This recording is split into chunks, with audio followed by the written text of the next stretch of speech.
Hello, everyone. Madilynn here, and I am bringing you guys another fun author to check out. He's got some great books out there, and we're just going to be chatting about him, his work, and anything else that's going on in life. Here are some of his books for Jeff Chapman. I'm going to bring him in, and we're just going to have a great conversation today. Hey, Jeff, how's it going? Great. Thank you for having me. I'm No really looking forward to problem. talking to you. Yes, thank you for hopping on. So go ahead and tell our viewers a little bit about you. Okay. Let's see. I write mainly fantasy. I do write in other genres as well, but mainly I write dark fantasy. My main series I'm doing right now is called The Merle's Tales, which the protagonist of that is the spirit of a young woman that's trapped in the body of a cat. So it's fantasy from a cat's eye view, which is what I like to say. I have 4 cats, so I like cats a lot. And I live in a house with my wife and children and more books than bookshelf space. I get that. I totally do because I have 4 cats and more books than my bookshelf can hold. I actually convinced my husband to get another bookshelf last week, and it's already like halfway full, and I'm still like, okay, when is he gonna gripe at me for this one? Uh, the I'm the one cats that are builds interesting. bookshelves in my Are house. you? Oh, Yes. yes. So you should have all kinds of bookshelves, right? Yeah, but we fill them up so quickly, right? Fill It's them and they're hard full not already. to. Yes. So your cats, were they the inspiration behind this story? Yes, we adopted a cat off the street several years ago. We called her Smokey. She showed up at our house. She was starving, sick. So we took her to the emergency vet. $500 later, we had a new cat.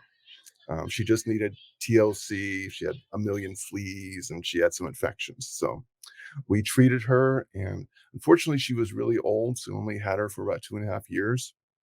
But she was a very sweet cat. But that gave me the idea of a very old soul in a cat's body. And from that, I got the idea for Merlis, and the Merlis Tales took off. So Smokey lives on in the books. That's what I was fixing to say. I love that because it's like you immortalized your cat in the story, and that I love that being a cat parent and having got most of my cats either from finding them at my parents' house in the middle of nowhere, like Hmm. under a stack of logs, or adopting them like that. That is awesome, and I love that. Completely love it. So tell me more about your main character for the Merlis Tales. Okay. Well, the magic that caused her spirit to be trapped in the cat gives her an extremely long life. So we're talking thousands and thousands of years. So the great idea of that for me as a writer is that I can write stories forever, essentially, and I can have different settings in which she appears, and different sets of human characters that she deals with. And then she also deals with a lot of magical creatures that also live in the setting. So there's some pukas that recur throughout the series. Um, and she can't talk to the people, although occasionally there's a person that has the ability to talk to her. But the rest of the time, sometimes it's kind of comic when she's trying to get someone to do something. She can't tell them, so she has to kind of act out what she wants them to do. That is really cool. Sorry, my son totally decided to start yelling at the top of his lungs at the start of that. And But she was training as a shaman before her spirit was put into the body of a cat. So she lives with the local, I guess you call them the healers. I call them the cunning folk, and assists them with dealing with disease and malevolent creatures. wow. Okay, I love that. That is one of the best like backstory work to a main character I've had on the show in a while. Thanks. And that's awesome that she's trapped in a cat's body, like has all of this knowledge, and here she is and she has to find ways to communicate. That is very fascinating. And it makes me wonder about the world building you did. Tell me a little bit about that. Like what went into creating the world for her in the story? It's primarily a medieval world. That's what the world has been in the last couple stories I've written. I'm working on a new one right now called The Breath of the Sea, which takes place a few centuries after the previous novels. So Mhm. it's more of a kind of a Victorian kind of world. Yeah. So, um, so yeah, I can even change the time period kind of setting that it's in because she lived such a long life. That is so cool. Yeah. So, in writing this story, how long did it take for you to write? Oh, good grief. Takes too long. Um, it takes me about 9 months to a year to crank out a novel, Oh, even that though is not long at all. it So, seems like a long time to me. Although every time I start, I think I'm gonna crank out so many words a day, and I'm gonna get done much sooner. But it seems like the story seems to get longer and defeats any chance I have of turning it out faster. The novels keep getting thicker with each one. that's not a bad thing. I've kind of found the same thing happen with my writing. So when I first started writing, I was able to get stuff out quicker, and now it's just like taking longer and longer. But there's the stories like change with your writing. The more writing you do, the better you get and the more you Mhm. put in behind it. Do you feel like Yeah. you've noticed a change in how your writing was now versus when you started? Yeah, I look back at what I've written a long time ago. I see all these things that I should have done to make especially the environment richer. Mhm. I tend to be someone who puts things in when they revise as opposed to taking things out. So, also, I'm a pantser, so I like to start off with a situation, then invent it as it goes. I've tried to outline, but I tend to throw out the outline because I come up with much better ideas while I'm writing, while the I've creative juices are Yeah, flowing. Yeah, they hit you and the whole storyline changes, right?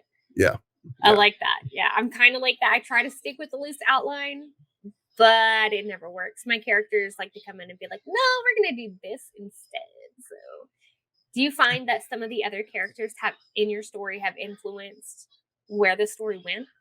Oh yeah, definitely. Sometimes I'll come up with a character while I'm writing, and then that character kind of just takes over and insists that they play a major role, even though I hadn't thought of them to begin with.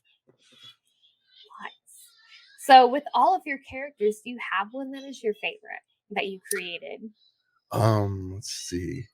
I really like Slynid. That's one of the pukas in the Merlin's Tales.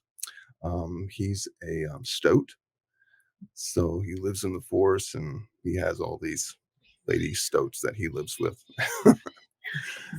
And he's a friend of Merlis. And as a puka, he can shift into different forms, but he prefers to be in the stoat form. So, with all these different creatures, did you have to do a lot of research on them? Yeah, I did some research on what a stoat's like, on what a moorland pony is like. And I have lots of research on cats since I live with a bunch of cats, so I know about them. Personal experience, yes. Yeah, I love it. You can't get any better because each cat has their own personality. Which right. do you have that come through her character? I try to. I certainly try to. Yeah, it's challenging to write it from her perspective because I have to keep thinking of, how would a cat see the world? I have to remember that smell is very important, and smell and touch, and not so much sight. That is crazy. And it's different to put your mindset in that when writing. Did you struggle with that? Um, I wouldn't say I struggle with it. It's just something I have to keep in mind all the time. Mhm. Yeah, you have to keep, thinking about how would a cat see the world That is neat. and I what are have their to, limitations and advantages as yeah, opposed to us. that is crazy. I once read a book that, and this is kind of what it makes me think of, and I have not come across one like this yet. The author made all of the characters in the book, they had no vision, and it was completely like they lived in a really dark world and it was underground and they couldn't see, but they had all their other senses. Uh-huh. And I struggled with reading that book because it was so hard to put myself in their shoes and see the world like they're seeing, but Yeah. without using your eyes. And that's really cool that you put such focus on that because it's utilizing more focus on some of the senses, and it's just I feel like that makes a story more fascinating with creative ideas Mhm. like that. So sorry, I had to throw that in there, and this is kind of what it made me think of. Have you ever, explored caves before? It's been a long time, but and it Okay, was not a very small cave, thankfully, because I would get claustrophobic. But yes, okay. and 'Cause there are a it's lot of creatures in caves that have no mhm, eyes since they, live it's there for. true. Yeah, I didn't go that far into the cave though. So the one we found, it was just like a little bitty, like one in the middle of the forest. So because I grew up Okay. close to a state park, and there weren't a ton of them. It was kind of more like washed out holes where the river had shifted and changed course over the years, and Mhm. there was some interesting stuff in there, but like not a lot of animals. But sorry, totally off track there. That was it's a fascinating idea that you incorporate that. Escape into a world of magic and fantasy with Madilynn Dale. Her books will take you on a fantastic adventure from the human realm to fae realms to hell and many more. Each main character has their own story to share. Don't miss her latest release. Get her books on her website, thechaptergoddess.com. So with the covers of your books, do you have a specific cover artist that you use each time, or have you gone to a different artist each time? What does the process look like for that? I started trying to make my own covers, but I quickly decided that once in a while I came up with a good one, but not Mhm. very consistently. So, I went with someone called their website's called Go On Right. They give pre-made covers, and then they do audiobook covers, and they do paperback covers based on the cover. So they have a list of covers, and you go through and, try to find one that matches what you're looking for, and then they'll put in the stuff onto the cover. Nice. Those are the fun covers to do. I always get lost looking at those. I'm like, okay, this inspires this idea of a story, but then I like write all these down with these covers and it takes forever to get to them. So do you have a writing process that you follow, like a method, a certain time of the day? What does your whole writing routine look like? I usually write in the evening since usually after everyone else has gone to bed, so then it's quiet. Yes. Um, I will read back through what I wrote the previous day and Hmm. make any changes or updates, and then I'll start and write the new stuff, and I'll come back the next day and do the same thing. And I mainly write about one draft, like I cycle through it as I go along, and then I'll read through the whole thing when I get done, and then send it to an editor. Sweet. So do you edit as you go as you write, Hmm. or okay? I'm always curious to see how everybody's editing process is because it's different for each of us. What on top of editing as you go, do you utilize beta readers or anything like that, or is it kind of like a time crunch when you decide you want to get the book out and just do the editor and your self edits? Um, I don't really have the discipline to spend a lot of time after I finish it because after I finish it, I so much want to just get it out. I feel you Although on that. for this book, I've used some beta readers. I gave them like half the book that I have so far, so that's been helpful. So I'll probably start doing that in the future. Giving them a chunk of the book as I go. Found to when I was first starting out writing, I Mhm. would go back and re-edit stories over and over and over again, thinking if I just do this enough, I can make it perfect. Pretty soon you get to the point where you're just moving the commas around. And Yes. I realized after a while that I was basically killing the stories when I was doing that. Yeah. So I stopped. I do as little, that kind of editing as I can. It's hard not to do that though, because Yeah. I've found myself, I'll wake up in the middle of the night and like, oh no, I need to change this part of the story to this, and this will make sense. And then I do it. And I'm like, no, that doesn't sound good. I need to change it back. And it's crazy. But I've been told so many times that authors, we are our worst critics. Like we're Mhm. going to hound ourselves more than somebody else is going to hound us. Yeah. And it's hard to let that go Which brings me to another question. This is always a question I find curious different answers. What defines success for you as an author? Mm. I would like to have people read and enjoy my stories. That is great. Yeah, and hopefully leave some reviews. Yes, definitely leave us those reviews, guys. Reviews are important because that gets us in front of more readers, which we need. So, I think if Goethe had written Faust today, mhm, Faust would be selling his soul for a few Amazon reviews. probably. Gosh, 'cause I know it's like it's a fight to get people to review. Like it's, I feel like it's easier to get people to read the book, but not leave like their thoughts on it. And it's Yeah. just because I've had people be like, "Oh, I read your book." I'm like, "Well, did you leave me a review?" They're like, "No," and I'm like, "Why?" It only takes a few words, just say, "I Yes. liked it." Just say, "Oh, I loved this book. It was so good," or like, "Great read. I'll take it. Give me that." And it's just like, nope. But I feel like we almost have to educate people why it's important to do reviews. Yeah, yeah. And they still turn their cheek like, nope, I ain't got time for it. I'm like, it just takes like 2 seconds. Just do it. So, so as an author and just in general, like life, I always like to ask everybody about their self care routines. Like, do you have something that helps you keep your mental clarity and focus that you stick with on a regular basis? Or do you have something that you do on occasion? What do you do that helps you with your self care? Okay. I mean, like, things I do that aren't writing that help me stay Yeah, because as a focused. creative, Okay. like, we are always writing or always creating, but, like, non-creatives, they go to creative outlets for their self-care, and it's like, well, what do creatives do? Like, sometimes some of us, it doesn't exactly work. Writing is what we do for a job, or, Mhm. like, painting is what we do for a job, but it doesn't work the same because you're always stressing about getting the next one of these out, the next this done, or like that. So I Okay. always like to inquire about each of us, like, what our different routines are. Okay. Well, I spend a lot of time with my kids. I spend a lot of time with my cats.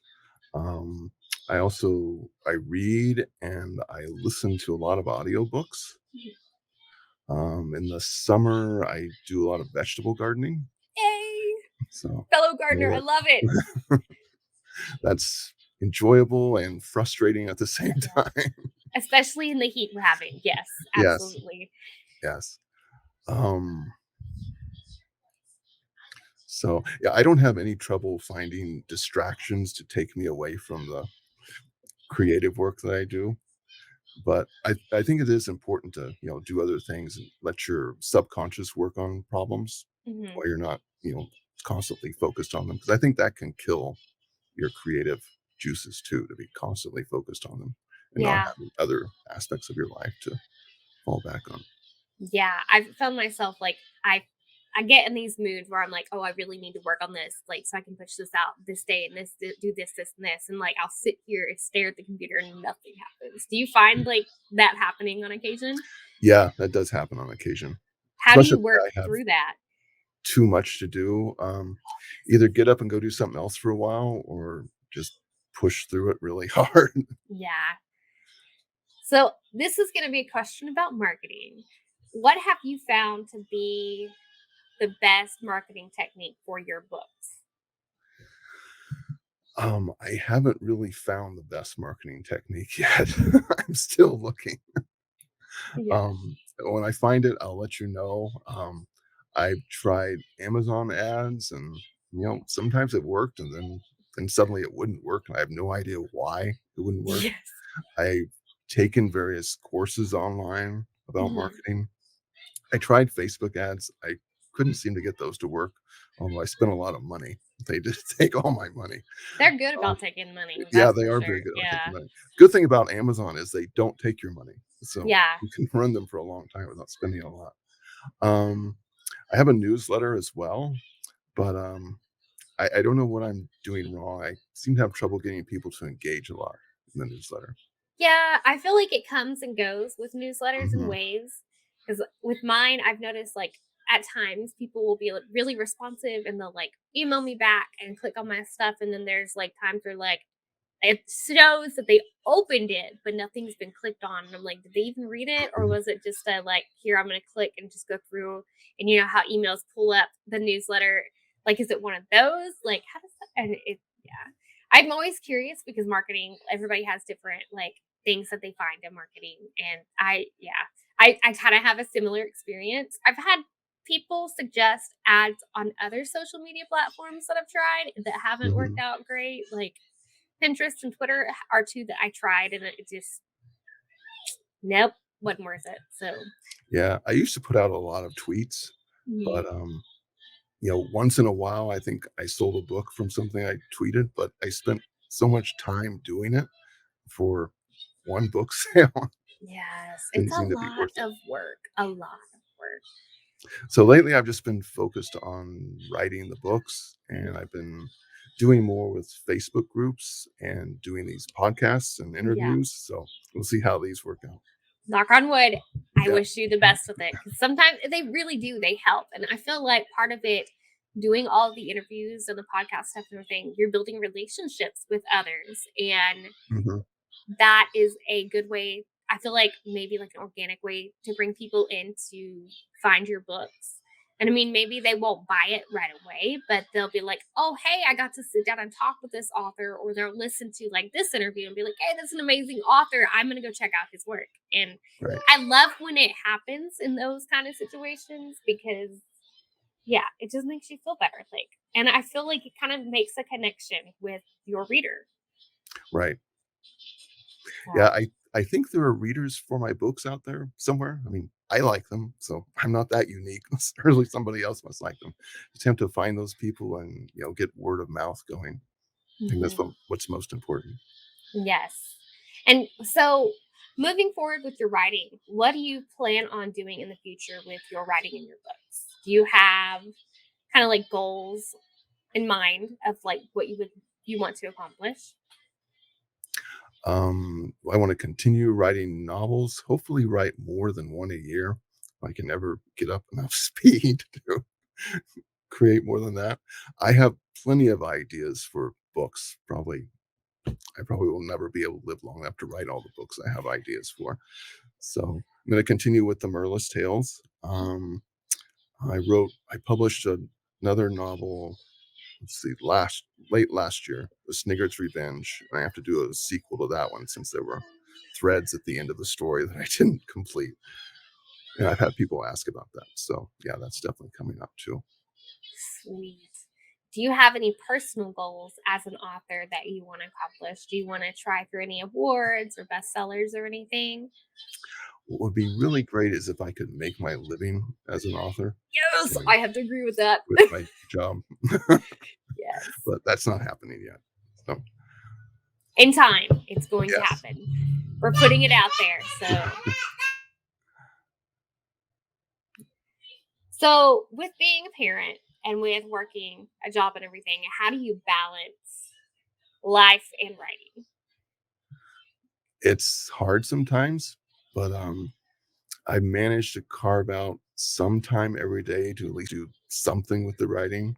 I don't always get to write every day, although that's the goal is to write every day. Mhm. Sometimes I'll just spend some time working on my website or some marketing activity or editing, going over something that my editor sent back to me.